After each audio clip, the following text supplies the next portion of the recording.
प्रिय संस्कृत मित्राणी, नमो नमः। आप सभी मित्रों का हार्दिक स्वागत अभिनंदन करते हुए यह यूट्यूब के ऑनलाइन प्लेटफॉर्म पर आज हम महाकवि श्री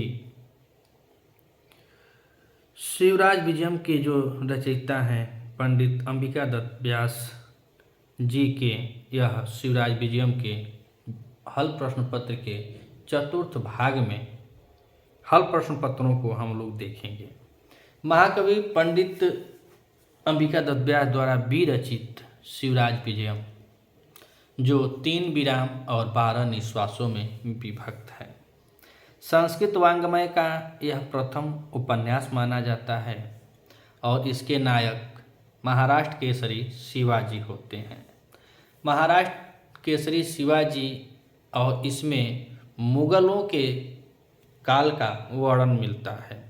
महाराष्ट्र केसरी जो इसके नायक हैं वह मुगलों से युद्ध करते हैं, तो यह वीररस प्रधान होता है। इसमें जोगीराज आते हैं, ब्रह्मचारी गुरु हैं, गौरवटु है, श्यामवटु है, सवर्णी हैं, माल्यश्री हैं, ऐसे ऐसे जो मुगल आते हैं, औरंगजेब हैं, इन लोगों का वर्णन मिलता है। और हमें यूपी टीजीटी के सिलेबस में यह शिवराज विजयम का प्रथम निश्वास लगा हुआ है, तो हमको प्रथम निश्वास ही पढ़ना है। तो पढ़ना प्रथम निश्वास ही है, किंतु इसके और भी संक्षिप्त परिचय की जानकारी करना अति आवश्यक है।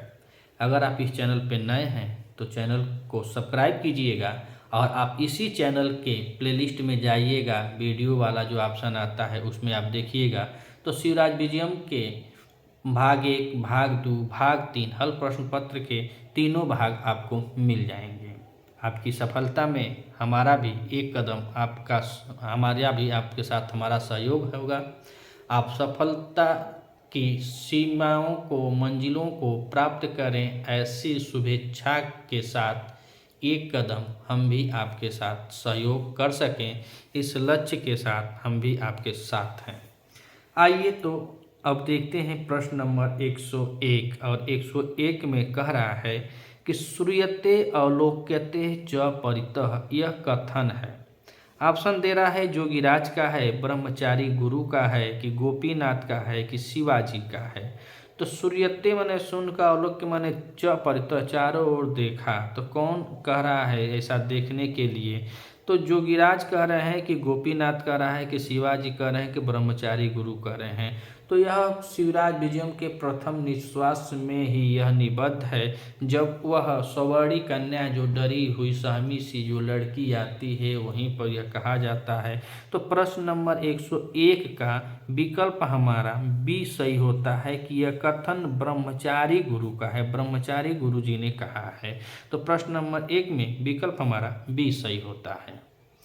अब हम प्रश्न नंबर 2 की बात करें, तो प्रश्न नंबर 2 कह रहा है कि अद्यापि तद विजय पताका मम चक्षुषोर्गतः इव समुद्भूयन्ते, यह कथन है। ऑप्शन ए विक्रमादित्य का है, ऑप्शन बी शिवाजी का है, ऑप्शन सी जोगीराज का है, ऑप्शन डी ब्रह्मचारी का है। तो आप देखिए प्रश्न नंबर 2 और प्रश्न नंबर 2 में 4 विकल्प दिए हैं कि तद विजय पताका मम चक्षुषोर्गतः एव समुद्भूयन्ते, यह कथन किसका है? विक्रमादित्य जी बोलते हैं, तो विक्रमादित्य जी नहीं बोलते हैं, विक्रमादित्य जी इसमें है ये नहीं है। शिवाजी का कथन नहीं है, यह कथन जोगीराज का होता है। किसका? जोगीराज का। तो जब वह जाते हैं तो आशीष देते हैं, आशीर्वाद स्वरूप कह के जाते हैं कि जो शिवाजी हैं इनका विजय हो, इनकी विजय पताका फहरे, ऐसा देखना है और यही होगा। तो प्रश्न नंबर 102 में विकल्प हमारा सी सही होता है, यह कथन जोगीराज का है। अब हम प्रश्न नंबर 103 को देखें, तो प्रश्न नंबर 103 कह रहा है कि तस्मिन् समये भवतः ये पुरुषा अवलोकिताः तेषां पंचादशमोऽपि पुरुषो नावलोक्यते, वाक्य में वक्ता है। ऑप्शन ए दिया है जोगीराज वक्ता है, बी कह रहा है कि ब्रह्मचारी वक्ता हैं, सी कह रहा है गोपीनाथ वक्ता हैं और डी कह रहा है औरंगजेब। तो औरंगजेब इसका वक्ता प्रथम निश्वास में नहीं होता है, गोपीनाथ नहीं होते हैं। 103 में अब जोगीराज हैं और ब्रह्मचारी।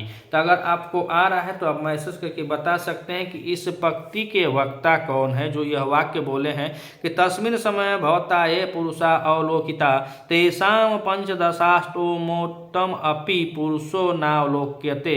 यह वक्ता कौन है? तो इसके वक्ता ब्रह्मचारी गुरु हैं जो जोगीराज को बताते हैं वर्तमान समय के बारे में। तो 103 नंबर प्रश्न का विकल्प हमारा बी सही होता है।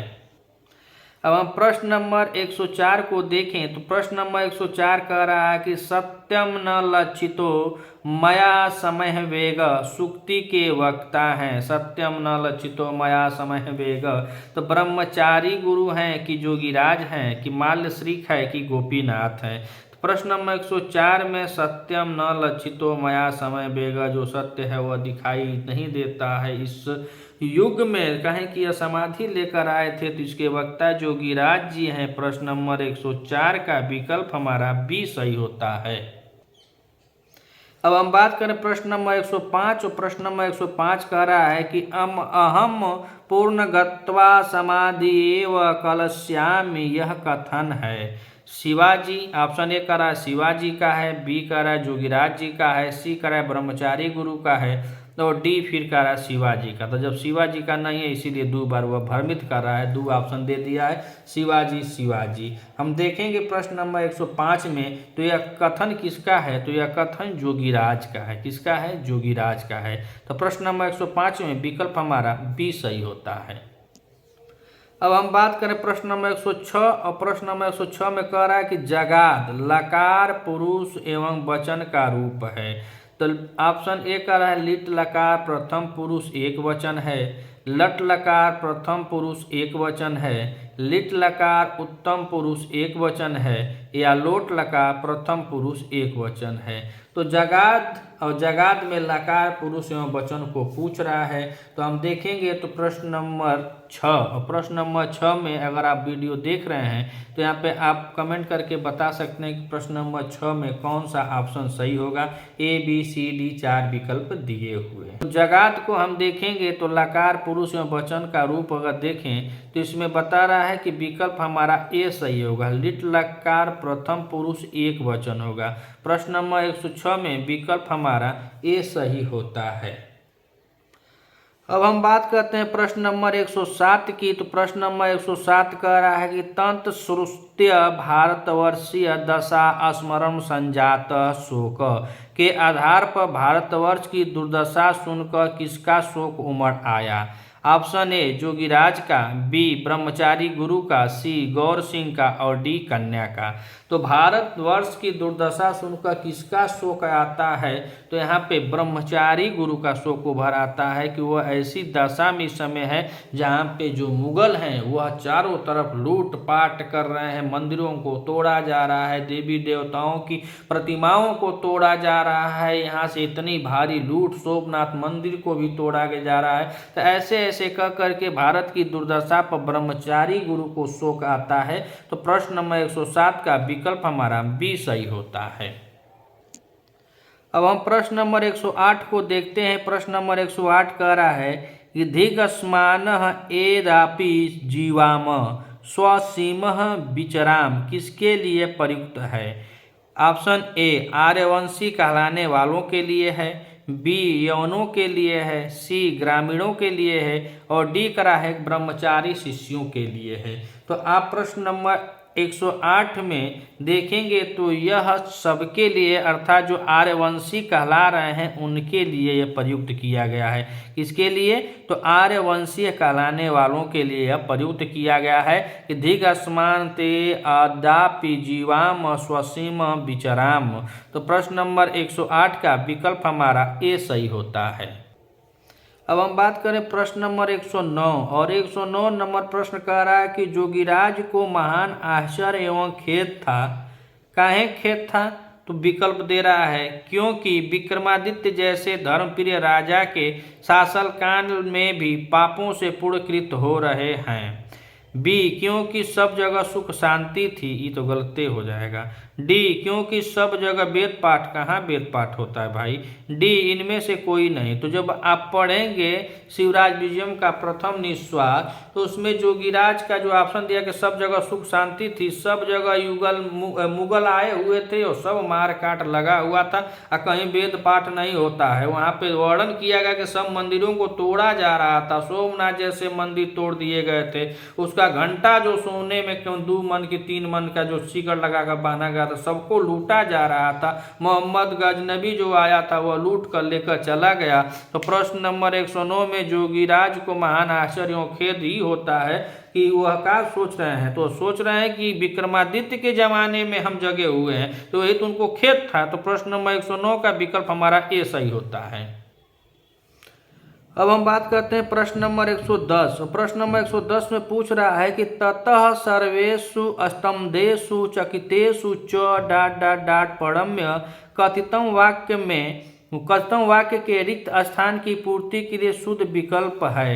यह कौन सा विकल्प सही होगा। तो ऑप्शन ए ब्रह्मचारी गुरुणा, बी गौर बटुना, सी श्याम बटुना और डी गौराचारेण।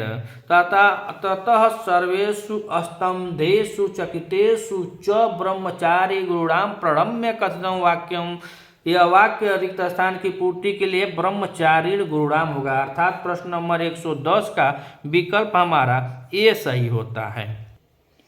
प्रश्न नंबर 111 और 111 में पूछ रहा है कि शिवराज विजयम में कुल निश्वास हैं। अब देखिए यहाँ पे थोड़ा सा ध्यान दीजिएगा, यहाँ पे निश्वास पूछा है। इससे पहले भाग 3 में आया था कि कितने विराम हैं, तो विराम और निश्वास में थोड़ा ध्यान दे करके ही टिक मारिएगा कि शिवराज विजयम में कुल निश्वास हैं। तो महाकवि अंबिका दत्त व्यास जी की यह रचना शिवराज विजयम जो 3 विराम और 12 निश्वासों में विभक्त है, एक विराम में 4 निश्वास हैं। तो यहाँ पर ऑप्शन दे रहा है कि 2 निश्वास है कि 4 निश्वास है कि 12 निश्वास है कि 15 निश्वास है। तो शिवराज विजयम 3 विराम और 12 निश्वासों में विभक्त है। तो प्रश्न नंबर 111 का विकल्प हमारा सी सही होता है, 12 निश्वास हैं। अब हम बात करें प्रश्न नंबर 112 हमसे पूछ रहा है कि शिवराज विजयम में प्रमुख वर्णन है, किसका प्रमुखता से वर्णन किया गया है। तो वीर राणा प्रताप का नहीं, यह तो मेवाड़ की लड़ाई में वहाँ मिलते हैं राजस्थान में। औरंगजेब ये तो यह प्रतिनायक है, बहुत क्रूर था। और जोगीराज का वर्णन नहीं मिलता है, लेकिन प्रमुख वर्णन जो मिलता है वह शिवाजी का मिलता है। देशभक्त और राष्ट्रभक्ति से ओतप्रोत इसके नायक शिवाजी हैं, जो औरंगजेब से लोहा लेते हैं, औरंगजेब से लड़ाई करते हैं। और औरंगजेब यह बहुत क्रूर होता है, जो इस्लाम धर्म जबरदस्ती स्थापित करना चाहता था। उससे यह सनातन धर्म की रक्षा हेतु हमारे शेरे हिंद हिंदुस्तान के शिवाजी जंग ले लेते हैं। तो प्रश्न नंबर 112 का विकल्प हमारा सी सही होता है।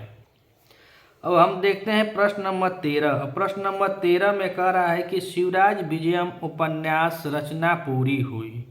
कह रहे हैं संवत 1950 में, सन 1930 में, सन 1940 में और सन 1938 में।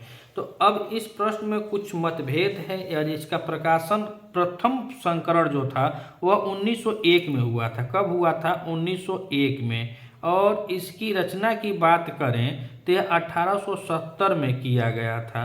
तो महाकवि जो इसके रचनाकार हैं अंबिका दत्त व्यास, इनका जन्म जयपुर में हुआ और इनके पूर्वज भानपुर ग्राम के निवासी थे, किंतु इनके पिता जो थे वह वाराणसी में आकर बस जाते हैं। और अपने बिहार के संक्षिप्त निज वृत्तांत में स्वयं इन्होंने लिखा, अंबिका दत्त व्यास जी ने, जिसके अनुसार राजस्थान में जयपुर के लगभग 22 मील पूर्व की ओर रावत जी का धूला नामक अत्यंत प्रसिद्ध गांव है, जहां मान सिंह के दूसरे पुत्र दुर्जन सिंह ने धूला को ही अपने राज्य की राजधानी बनाते हैं। और इसी वंश में आगे चल करके राजा दलोल सिंह हुए।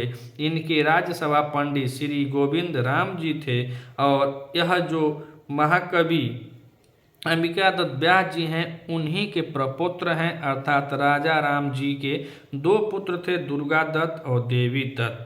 पंडित अंबिका दत्त व्यास के पिता का नाम दुर्गा दत्त होता है और यह 12 वर्ष की अवस्था में ही काशी कविता वर्धनी सभा में सुकवि की उपाधि से सम्मानित किए गए। चूँकि मैं पहले ही बता दिया था कि यह अधिकांशतः यह पटना, बिहार और वाराणसी इत्यादि में इन्होंने अपना जीवन यापन किया है। तो व्यास जी राजकीय संस्कृत महाविद्यालय पटना में अध्यापक थे और उच्च पद पर जीवन पर्यंत रहे। 42 वर्ष की अवस्था में महाकवि का सम्मान कर व्यास जी सोमवार मार्गशीर्ष त्रयोदशी संवत 1957 को अपने पीछे एक 9 वर्षीय पुत्र, एक कन्या और विधवा पत्नी को असहाय छोड़ करके पंचतत्व में विलीन हो जाते हैं। इनकी रचना की बात करें तो संस्कृत और हिंदी दोनों भाषाओं में समान अधिकार में इन्होंने रचना की है। कुल संख्या 75 है। शिवराज विजयम जो नामक गद्य काव्य की रचना जो कादंबरी के शैली पर किया गया है। शिवराज विजयम उपन्यास 1870 में लिखा गया, किंतु इसका प्रथम संस्करण 1901 में काशी से प्रकाशित होता है। और यहाँ पर दे रहा है कि शिवराज विजयम उपन्यास रचना पूरी हुई। तो रचना हम पुस्तक में पढ़ते हैं तो 1870 में बताया जाता है कि 1870 में पूरी हुई, और यहाँ पे दे रहा है कि यह रचना पूरी हुई। या तो ये प्रश्न गलत है या तो इसमें उत्तर गलत है। तो इसमें शिवराज विजयम उपन्यास की रचना 1870 में पूरी होती है। कब? 1870 में। और इसका प्रकाशन 1901 में। अगर यही कहता कि शिवराज विजयम उपन्यास का संपूर्ण जो होता उपन्यास का संपूर्ण प्रकाशन होता, तब आता विकल्प 1950 में। काहे कि 1901 में प्रथम संस्करण ही प्रकाशित हुआ था। अब इसमें यह देखा जाए इनकी और रचनाएं, तो अंबिका दत्त व्यास जी की एक रचना है सामवतम नाटक, जो 19वीं सदी में का श्रेष्ठ नाटक माना जाता है और इनको पंडित जितेंद्र आचार्य द्वारा संशोधित शिवराज विजयम की 6 आवृत्तियां प्रकाशित हो चुकी हैं। प्रमुख काव्य कृतियां देखें तो गणेश शतकम है, शिव विवाह खंड काव्य है, सशस्त्र नाम रामायण, इसमें 1000 श्लोक हैं। यह 1898 में पटना में रचा गया था। पुष्प वर्षा काव्य है, उपदेश लता काव्य है, साहित्य लन्नी है, रचनात्मक कथा है और यह एक हास्य रस पूर्ण कथा संग्रह है। और उसके बाद इन्होंने बहुत ही प्रकाशित कृतियां आई, बिहारी बिहार है, पावस 50 है, ललिता है, नाटिका है, आचार्य वृत्तांत है, गद्य काव्य मीमांसा है और होरी भी अंबिका दत्त व्यास की रचना मिलती है। तो यहाँ पे हम देखेंगे प्रश्न नंबर 13 और प्रश्न नंबर 13 शिवराज विजयम उपन्यास का संपूर्ण प्रकाशन की बात करें तब जाके हमारा विकल्प 1950 सही होता है। प्रश्न नंबर 13 का विकल्प नंबर ए सही है। अब प्रश्न नंबर 114 में कह रहा है कि तावत संक्षिप्य कथताम का दशा भारतवर्षोस्ति, इस वाक्य में किसके प्रति कथन है? तो ए दिया है ब्रह्मचारी गुरु का जोगिराज के प्रति है, बी कह रहा है जोगिराज का ब्रह्मचारी गुरु के प्रति है, गौर सिंह का जोगिराज के प्रति है या शिवाजी का जोगिराज के प्रति है। प्रश्न नंबर 114 और 114 में पूछ रहा है कि तावत संक्षिप्य कथ्यताम का दशा भारतवर्षोस्ति, ये पूछते हैं जोगिराज जी और किससे पूछते हैं? ब्रह्मचारी। तो कथन इसमें पूछ ही रहा है तो जोगिराज का ब्रह्मचारी गुरु जी के प्रति यह कथन है। तो प्रश्न नंबर 114 का विकल्प नंबर हमारा बी सही होता है। अब हम प्रश्न नंबर 115 को देखते हैं। तो 115 नंबर में कह रहा है कि कलित समाधि का लौकिक विग्रह है। ऑप्शन ए कलिता समाधि एन सह, बी कलित समाधि एन सह, सी एन समाधि कलित और डी का रहा एन सह समाधि कलित। तो प्रश्न नंबर 115 और इसका लौकिक विग्रह होगा कलित समाधि एन सह, अर्थात प्रश्न नंबर 115 में विकल्प हमारा बी सही होता है। अब हम देखें प्रश्न नंबर 116। प्रश्न नंबर 116 कह रहा है कि सतधा न भिद्यते भस्मसाः च न भवति किसके संदर्भ में कहा गया है? तो ऑप्शन ए कह रहा है मन के संदर्भ में, बी कह रहा है जीवा के संदर्भ में, सी कह रहा है शरीर के संबंध में, डी कह रहा है कि हाथ के संदर्भ में कहा गया है। तो शतधा न विद्यते भस्मसाः च न भवति, प्रश्न नंबर 16 में विकल्प हमारा बी सही होता है, अर्थात यह जीवा के लिए कहा गया है। अब हम प्रश्न नंबर 117 को देखें तो प्रश्न नंबर 117 कह रहा है कि संप्रति तुम मलेच्छेगारो हन्यन्ते वेदाः विद्यन्ते समृत्यः समुद्यन्ते डाट अंश उद्धृत है। तो कादम्बरी से है कि शिवराज विजयम से है कि नलचंपू से है कि 10 कुमार चरितम से है। तो यह अंश उद्धृत कर रहा है और हम लोग शिवराज विजयम का ही प्रश्न पत्र हल भी कर रहे हैं। तो प्रश्न नंबर 117 में देखा जाए तो विकल्प हमारा शिवराज विजयम ही होगा, अर्थात महाकवि पंडित अंबिका दत्त व्यास द्वारा विरचित शिवराज विजयम, अर्थात 17 में विकल्प हमारा बी सही होगा। मगर कादम्बरी में हम बात करें तो यह महाकवि बाणभट्ट की रचना है, जो इसकी विधा कथा मुख होती है और 2 भागों में विभक्त होता है। इसका नायक चंद्रापीड़ होता है और राजा शूद्रक के दरबार से कहानी शुरू होती है। अब हम बात करें नलचंपू की, तो नलचंपू महाकवि त्रिविक्रम भट्ट की रचना है और चंपू काव्य का प्रथम रचना है नलचंपू, और नलचंपू को ही दमयंती कथा भी कहा जाता है। त्रिविक्रम भट्ट जी के पिता का नाम नेमादित्य था और पितामह का नाम श्रीधर था, और नलचंपू के साथ साथ इनकी एक और रचना होती है जिसे मदालसा चंपू कहा जाता है। चंपू काव्य वह होता है जिसमें गद्य और पद्य दोनों मिश्रित वाक्य होते हैं, उसी को चंपू काव्य कहा जाता है। 10 कुमार चरितम यह महाकवि डांडी जी की रचना है और 10 कुमार चरितम जो डांडी जी हैं ये उन्हीं की रचना मानी जाती है। तो प्रश्न नंबर 17 में देखा जाए तो विकल्प हमारा बी सही होता है, शिवराज विजयम। प्रश्न नंबर 118 कह रहा है कि काननी करोति में प्रत्यय का प्रयोग हुआ। यहाँ पर देखिए उपसर्ग प्रत्यय से भी सवाल जुड़ रहे हैं, तो अर्थात उपसर्ग प्रत्यय भी हमको पढ़ना होगा। तो पढ़ रहा है कि ऑप्शन ए कि च्यू प्रत्यय है कि ऋत प्रत्यय है कि तव्यत प्रत्यय है कि कत्वा प्रत्यय है। तो कहा काननी करोत, और काननी करोत में प्रत्यय देखा जाए तो यहाँ पे करोत नहीं काननी करोत में प्रत्यय का प्रयोग हुआ है। तो प्रश्न नंबर 118 में ऋत प्रत्यय, तो ऋत प्रत्यय में त की संज्ञा होगी, ड़ की संज्ञा होगी, तो यह कत्वा में त्वा शेष बचता है, तव्यत में त्वा शेष बचता है। तो यहाँ पे कानिनी नी यानी च्यू प्रत्यय होगी, च्यू प्रत्यय, अर्थात प्रश्न नंबर 118 में विकल्प हमारा ए सही होता है। अब हम बात करें प्रश्न नंबर 119 में कह रहा है गुज्जर देश चुड़ाइतम विशेषण है। ऑप्शन ए सोमनाथ तीर्थ का, बी गुजरात का, सी महमूद गजनबी का, और डी का रहा है इनमें से कोई नहीं। तो गुज्जर देश चुड़ाइतम विशेषण किसका है? तो प्रश्न नंबर 119 में देखा जाए तो यह सोम तीर्थ का विशेषण है। किसका विशेषण है? सोम तीर्थ का विशेषण है कि गुज्जर देश चुड़ाइतम, और गुज्जर देश चुड़ाइतम 119 नंबर प्रश्न में विकल्प हमारा ए सही होता है, सोमनाथ तीर्थ का है। अब हम बात करें प्रश्न नंबर 120, और 120 नंबर प्रश्न कह रहा है कि क्वाधुना विक्रम राज्यम कथन है। क्वा अधुना विक्रम राज्यम, तो ब्रह्मचारी गुरु का है कि जोगीराज का है कि शिवाजी का है कि गोपीनाथ का है। तो प्रश्न नंबर हम देखेंगे 120 में, तो यह 120 में विकल्प हमारा ए सही होता है कि ब्रह्मचारी गुरु का यह कथन है कि क्व अधुना विक्रम राज्य, मतलब उनके राज्य को बीते हुए तो कितना दिन हो गया है। तो यह ब्रह्मचारी गुरु बताते हैं कि इससे जोगीराज से। तो प्रश्न नंबर 120 में विकल्प हमारा ए सही हो जाता है। अब प्रश्न पूछ रहा है हमसे 121 नंबर कि शिवराज विजय के पाठ्यांश में प्राकृतिक वर्णन में रात्रि का वर्णन है कि सूर्योदय का वर्णन है कि चंद्रोदय का वर्णन है कि संध्या का वर्णन है। तो आप प्रथम निश्वास को जैसे ही खोलेंगे उसमें पहले ही दिया है करुण ऐसा मरीच मालिनी, यहीं से शुरू होता है। तो नवरात्रि का वर्णन है न चंद्रोदय का वर्णन है, संध्या वर्णन है। यह शुरू ही होता है भगवान मारीच मालिनी के वह लालिमा को आगे किए हुए प्रकाशित हो रहे हैं, यहीं से हमारा शिवराज विजयम शुरू होता है।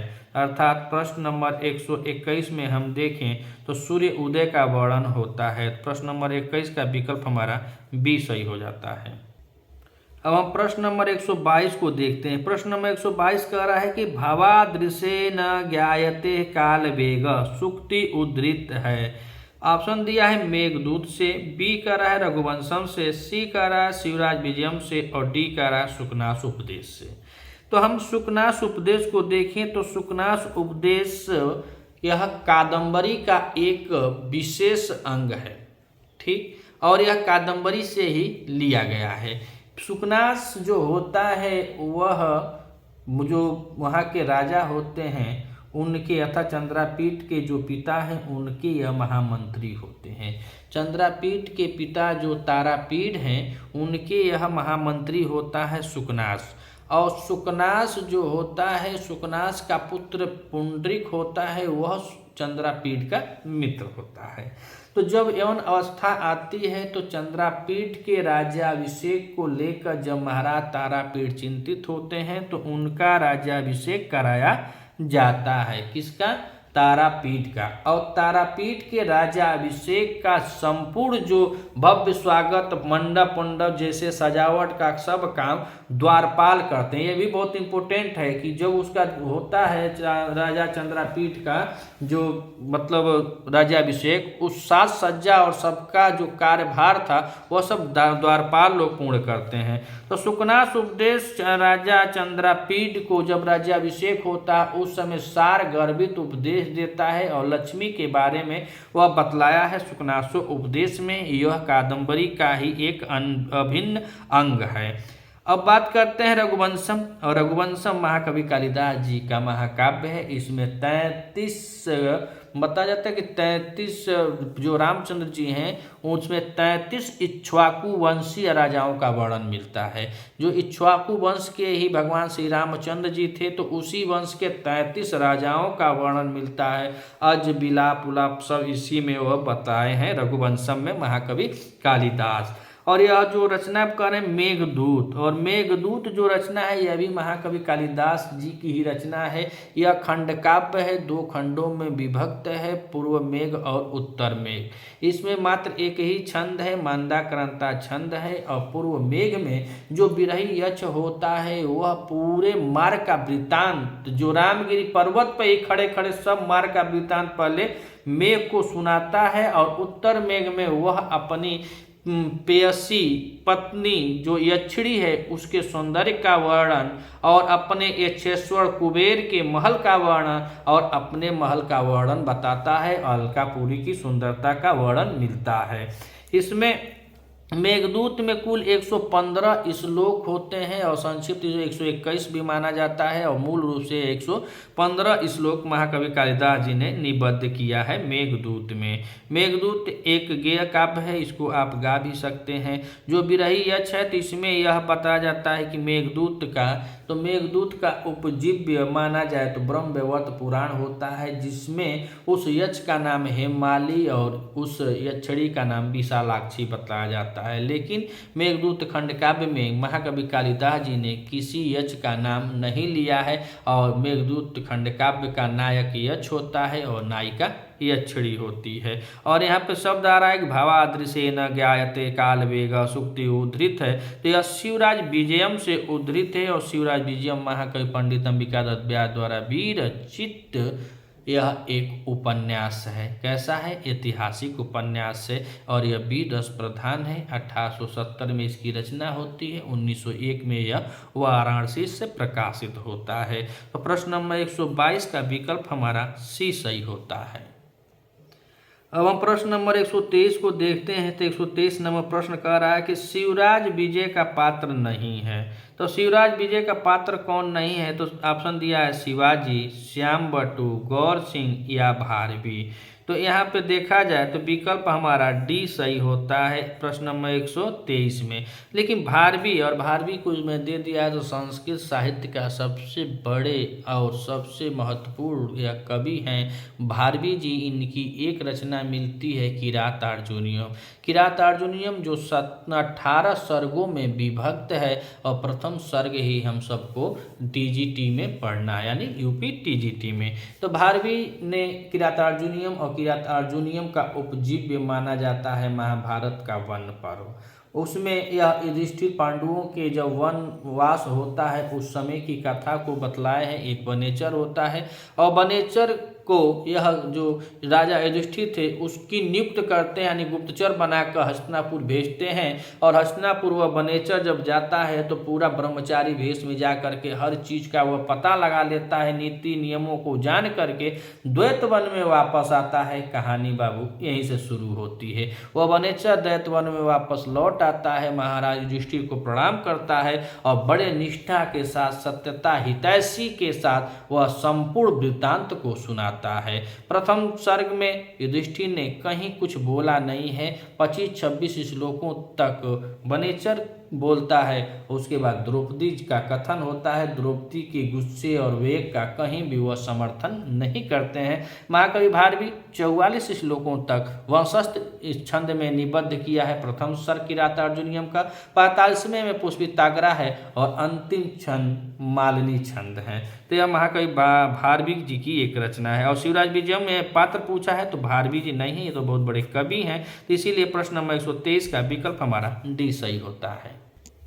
अब हम बात करें प्रश्न नंबर 124। तो प्रश्न नंबर 124 पूछ रहा है कि गोपीनाथ किसका दूत है। ऑप्शन ए औरंगजेब का, बी शिवाजी का, सी गौर सिंह का और कि डी जोगीराज का। तो पूछ रहे हैं कि गोपीनाथ किसका दूत है, तो वह शिवाजी का दूत होता है। किसका दूत होता है? शिवाजी का। प्रश्न नंबर 124 में विकल्प हमारा बी सही होता है। अब हम बात करें प्रश्न नंबर 125। तो प्रश्न नंबर 125 कह रहा है कि शिवाजी का बाल मित्र है, माल्यश्रिक है कि श्याम सिंह है, तो गोपीनाथ है कि गौर सिंह। तो श्याम सिंह और गौर सिंह यह क्या होते हैं? यह ब्रह्मचारी गुरु के शिष्य होते हैं। जो गौर सिंह होता है और श्याम सिंह या गौर बटू और श्याम बटू के नाम से भी जाने जाते हैं। तो यह दोनों ब्रह्मचारी गुरु के शिष्य होते हैं। और यहाँ पे पूछ रहा है कि शिवाजी का बाल मित्र कौन है, तो शिवाजी का बाल मित्र होता है माल्यश्रिक। जो गोपीनाथ है यह उनका दूत होता है, लेकिन माल्यश्रिक जो होता है यह शिवाजी का बाल मित्र है। तो प्रश्न नंबर 125 में विकल्प हमारा ए सही होता है। अब हम प्रश्न नंबर 126 को देखते हैं। तो प्रश्न नंबर 126 कह रहा है कि बिहारी बिहार के लेखक हैं। तो हम पहले ही बता दें अंबिका दत्त व्यास हैं। कहा है कि यहाँ से जब बिहार जाते हैं तो इनको बहुत सम्मानित किया जाता है। और जो व्यास की उपाधि है वो अभी हम ही लोग, मतलब यही पूर्वांचल वाले और बिहार वाले ही देते हैं अंबिका दत्त व्यास जी को। तो बिहारी बिहार के लेखक अंबिका दत्त व्यास हैं। तो प्रश्न नंबर 126 का विकल्प हमारा सी सही होता है। अब हम बात करते हैं प्रश्न नंबर 127। 127 का आधुनिक बाण के रूप में माना जाता है अंबिका दत्त व्यास। कुछ सोचा ही कि ना है। प्रश्न नंबर 127 का विकल्प सी सही। प्रश्न नंबर 128 और प्रश्न नंबर 128 कह रहा है कि बिहारी के दोहों पर आधारित कुंडलिया छंद में रचित व्यास की रचना है। अब ये थोड़ा सोचिए कि कौन रचना है। तो शिवराज विजयम है कि बिहारी बिहार है, तो बिहारी बिहार है कि अबोध निवारण है कि ललित नाटक। पहले ऑप्शन 4 को पढ़ते हैं कि बिहारी के दोहों पर आधारित कुंडलिया छंद में रचित व्यास की कौन रचना है। तो शिवराज विजयम तो संस्कृत में है, तो ये होगा कि नहीं होगा?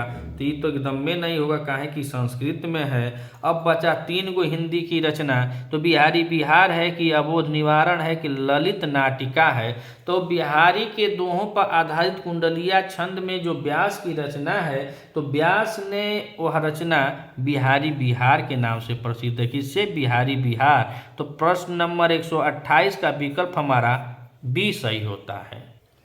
अब हम बात करते हैं प्रश्न नंबर 129। और प्रश्न नंबर 129 कह रहा है कि शिवराज विजय के पाठ्यांश में कन्या के रुदन का कारण है। बाबू लड़कियाँ काहे रोवत रहे? तो लड़की काहे रो रही थी? तो उसने कई दिन से खाना नहीं खाया था। देखिए गलत है। उसके भाई की मृत्यु हुई थी, इहो गलत है। उसके रोने का कोई कारण नहीं था, बिना कारण रोएगी। उसे यवन युवक ने माता से छीन लिया था, जिससे वह बहुत डर गई थी। तो प्रश्न नंबर 129 का विकल्प हमारा सी सही होता है। अब प्रश्न नंबर 130 और प्रश्न नंबर 130 पूछ रहा है कि जोगीराज को यवनों के अत्याचारों का ज्ञान नहीं था, क्योंकि वो अखबार पढ़ रहे थे। बताइए, उस समय अखबार पढ़ेंगे? वो समाचार नहीं सुनते थे। वो समाचार कहाँ से सुनेंगे? वो पढ़े लिखे? अरे ना, यहाँ पे डी सही होगा कि वह समाधि में लगे हुए थे। जो जोगीराज का वर्णन आता है शिवराज विजयम में, तो जोगीराज जी राजा युधिष्ठिर के समय में समाधि लेते हैं। तो समाधि मतलब वह पर्वत की कंदलाओं में भक्ति में लीन होते हैं, जैसे भोलेनाथ जी बैठ जाते हैं, उसी तरह यह भी समाधि लिए थे। और जब उनके ज़माने में, युधिष्ठिर के ज़माने में लिए, तो वह जगह किसके ज़माने में? तो राजा विक्रमादित्य के। और जब राजा विक्रमादित्य के समय में समाधि लिए, तब जाकर के वह जगह किसके ज़माने में? तो यवन काल में, अगर मुगलों का शासक आ गया तब यह जागे। तो समाधि लेने के कारण इनको पते नहीं था कि यवन आए, कि विक्रमादित्य कब चले गए, कि विक्रमादित्य का राज्य है, कि मुगल आ गए हैं, यहाँ पे सब तांडव कर रहे हैं, मंदिरों को तोड़ रहे हैं, घंटों को तोड़ रहे हैं, सभी धन दौलत को लूट कर ले जा रहे हैं। इनको कुछ ज्ञान नहीं था। तो वही कारण पूछा कि काहे ज्ञान नहीं था? तो यह समाधि में लगे हुए थे, इसीलिए ज्ञान नहीं था। प्रश्न नंबर 130 का विकल्प डी सही होता है। अब हम बात करते हैं प्रश्न नंबर 131 और प्रश्न नंबर 131 कह रहा है कि गौर सिंह किस रंग का शिष्य था? गौर वर्ण का था, पीत वर्ण का था, श्याम वर्ण का था या श्वेत वर्ण का था? तो 131 में हम देखें तो गौर वटु और श्याम वटु, जो गौर वटु होता है वह गौर वर्ण का होता है। तो प्रश्न नंबर 31 का विकल्प हमारा ए सही होता है। पीत वर्ण, श्याम वर्ण और श्वेत वर्ण का नहीं होता है। अब हम बात करें प्रश्न नंबर 132। तो प्रश्न नंबर 132 में कह रहा है कि शिवाजी किस नाम से प्रसिद्ध हैं?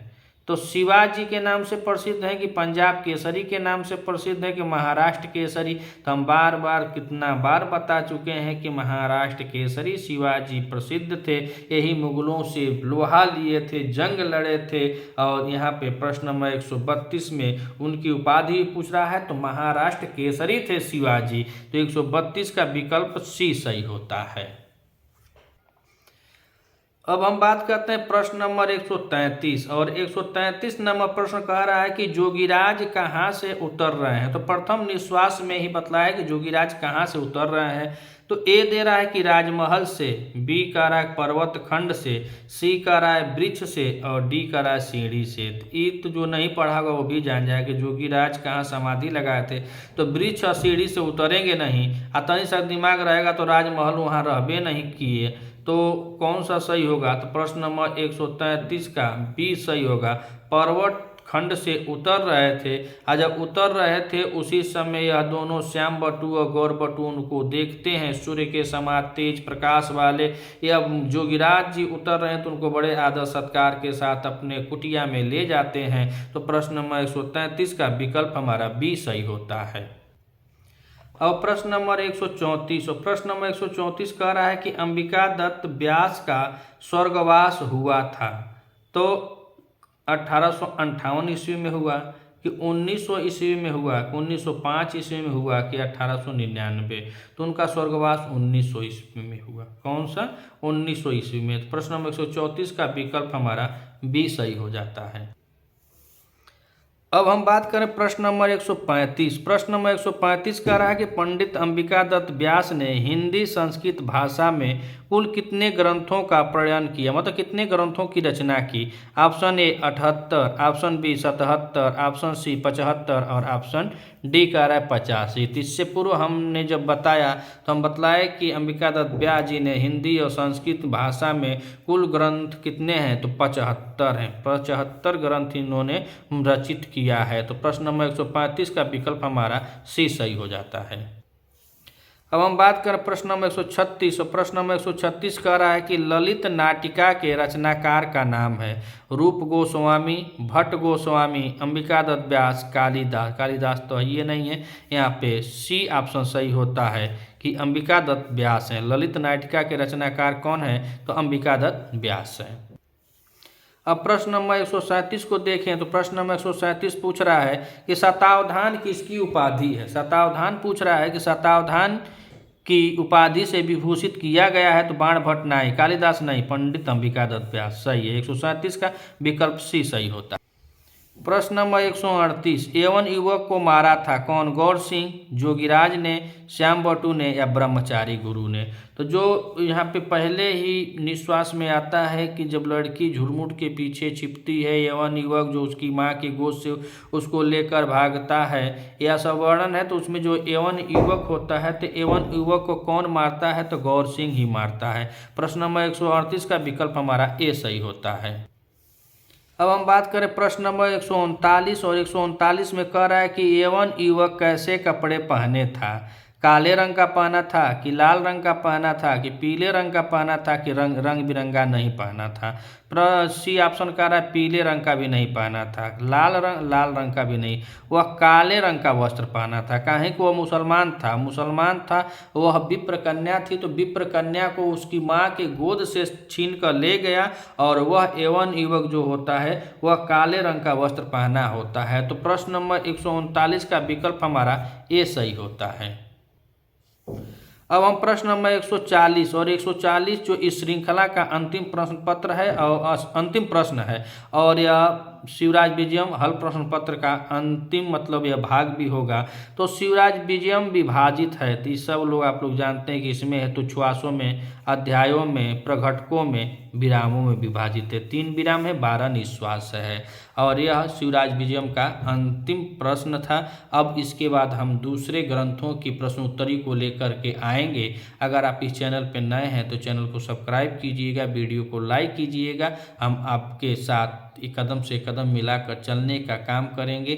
हमेशा एक ना एक चीज़ आपको आपके परिश्रम और मेहनत जो कर रहे हैं परीक्षा के तहत देखने को, जो जितने भी प्रश्नोत्तरी होंगे हम आप तक भेजते ही रहेंगे। इसी तरह सरल और आसान भाषा में व्याख्या करते रहेंगे। तो शिवराज विजयम का आज यह अंतिम मतलब यह भाग 4 है। मिलते हैं अगले ग्रंथ के साथ और अगले नई ऊर्जा के साथ। तब तक लेते हैं विदा। नमो नमः।